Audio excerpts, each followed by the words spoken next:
Halo, selamat siang pemirsa. Sejumlah berita terbaru yang kini menjadi sorotan akan kami sajikan untuk Anda dalam acara Breaking News bersama saya, Syanda Kristi. Inilah berita selengkapnya.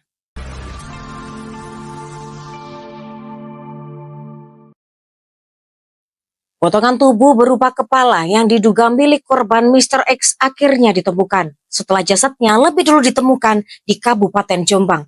Kepala tersebut ditemukan warga di tepi Sungai Konto, Kecamatan Tembelang pada Rabu 12 Februari 2025 sore. Potongan tubuh berupa kepala yang diduga milik korban Mr. X akhirnya ditemukan setelah jasadnya lebih dulu ditemukan di saluran irigasi desa Duku Harum, Megalu, Kabupaten Jombang. Kepala tersebut ditemukan warga di tepi Sungai Konto, Dusun Kudung Lembuk, Desa Pesantren, Kecamatan Tembelang pada Rabu 12 Februari 2025 sore. Jarak antara lokasi penemuan tubuh dan kepala cukup jauh, sekitar 4-5 km. Penemuan ini bermula dari warga yang mencium bau busuk menyengat di sekitar sungai. Kasat Reskrim Polres Jombang, AKP Margono Suhendra membenarkan adanya temuan ini. Setelah dievakuasi, kepala tersebut dimasukkan ke dalam kantung mayat berwarna kuning dan dibawa ke kamar jenazah RSUD Jombang untuk pemeriksaan lebih lanjut. Saat ditemukan, kondisi kepala sudah dalam keadaan yang membusuk. Terkait kemungkinan keterkaitan antara kepala dan jasad yang ditemukan di Desa Duku Harum belum dipastikan. Masyarakat yang memiliki informasi terkait identitas korban atau melihat kejadian mencurigakan di sekitar lokasi diimbau untuk segera melapor kepada pihak yang berwenang. Demikian laporan Java TV melaporkan.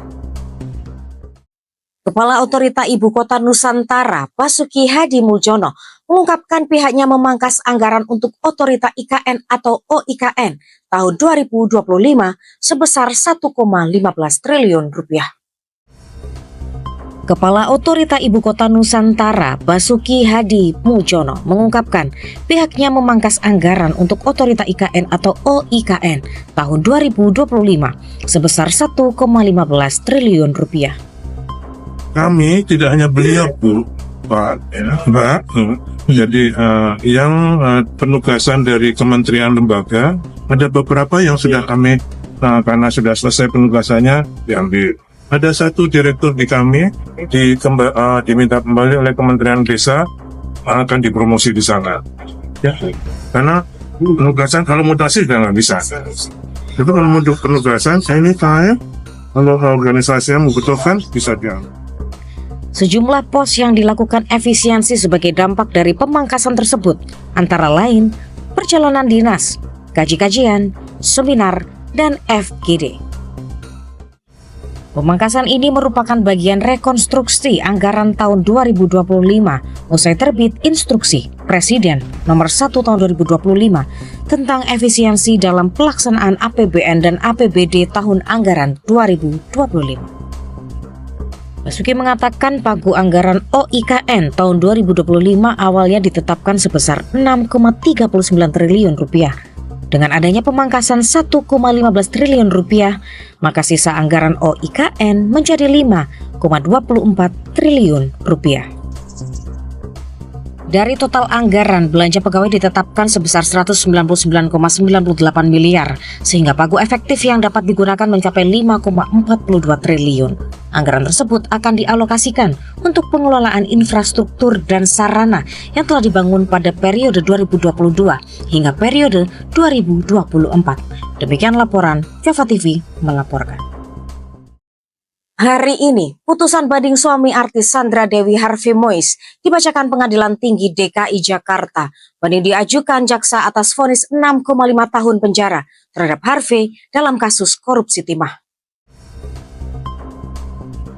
Hari ini putusan banding suami artis Sandra Dewi Harvey Mois dibacakan Pengadilan Tinggi DKI Jakarta. Banding diajukan jaksa atas vonis 6,5 tahun penjara terhadap Harvey dalam kasus korupsi timah. Diketahui, Harvey Mois divonis 6,5 tahun penjara dalam kasus korupsi pengelolaan timah yang merugikan negara sebesar 300 triliun rupiah. Vonis itu menuai kritik dari banyak pihak, bahkan menjadi perhatian Presiden. Jaksa lantas mengajukan permohonan banding. Jaksa sebelumnya menuntut Harvey Moise 12 tahun penjara.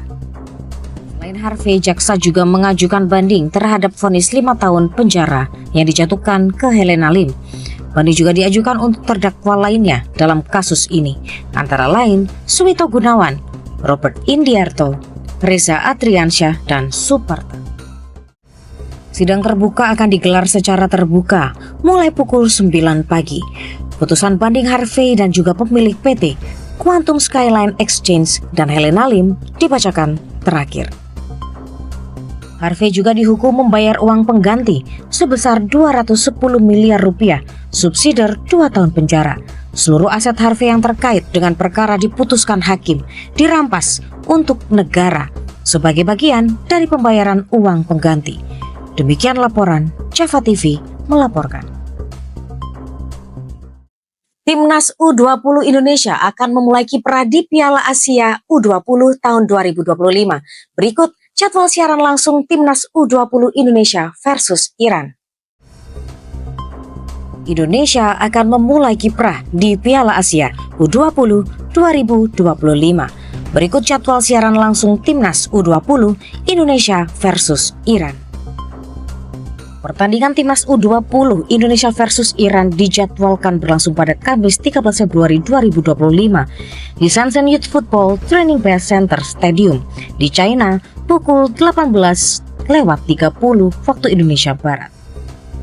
Sebagai informasi, Timnas U20 Indonesia berada di grup C Piala Asia U20 tahun 2025.